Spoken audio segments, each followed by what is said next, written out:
بے شک اللہ تعالیٰ نے اپنے نافرمانوں پر دنیا میں اس لیے عذاب مقرر فرمایا ہے کہ وہ اپنے بندوں کو آخرت کے عذاب سے محفوظ فرمائے۔ بے شک اللہ تعالیٰ ایسے لوگوں کو محبوب رکھتا ہے جو پاک دامن، حیادار، پرہیزگار اور اس کی تقدیر پر راضی ہوں۔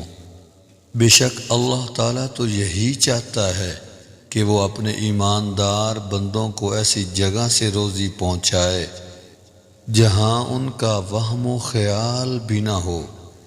بے شک اللہ تعالیٰ کے دوست وہ لوگ ہیں جو اپنی موت کو قریب خیال کرتے ہیں اور اپنی امیدوں کو چھوٹا سمجھتے اور اعمال صالح زیادہ کرتے اور لغزش کم کرتے ہیں۔ ولی اللہ کی 4 عادات ہیں۔ نمبر 1 سخاوت کرنا، نمبر 2 غصے کو پی جانا، نمبر 3 لوگوں کی غلطی اور قصور پر درگزر کرنا، نمبر 4 حلم و بردباری اختیار کرنا۔ حضرت علی رضی اللہ تعالیٰ عنہ فرماتے ہیں، زیادہ جمع کرنے سے آدمی جلد بوڑھا ہو جاتا ہے اور اس میں کمی کرنے پر نادم ہوتا ہے۔ حلال طریقوں سے جمع کرنے کا ثمرہ اولاد ہے۔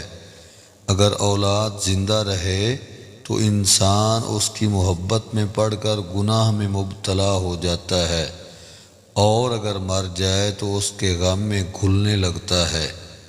جو شخص حرمت اسلام کو تیرے پاس وسیلہ بناتا ہے تو وہ بے شک ایک نہایت مضبوط وسیلے کو پیش کرتا ہے۔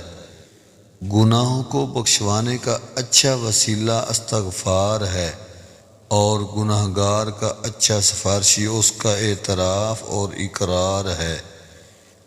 یا مالکو، اس اسم مبارک کے وظیفے سے نور قلب اور رزق میں فراخی نصیب ہوتی ہے، معاملات کی اصلاح ہوتی ہے۔ جو شخص روزانہ 100 مرتبہ زوال کے وقت معمول رکھے اسے صفائے قلب نصیب ہوگا اور کدورتوں سے دوری ہوگی اور وسائل رزق پیدا ہوں گے۔ اس کو بعد از نماز فجر 121 مرتبہ پڑھیں، اللہ کے فضل و کرم سے اس کے وسائل رزق میں وسعت پیدا ہوگی۔ عام معمول اول آخر درود شریف 11 مرتبہ پڑھ کر اس کا ورد 100 مرتبہ روزانہ کریں۔ اس وظیفہ کو حسب ضرورت 11 دن، 40 دن یا اس سے زیادہ بھی عرصے کے لیے جاری رکھ سکتے۔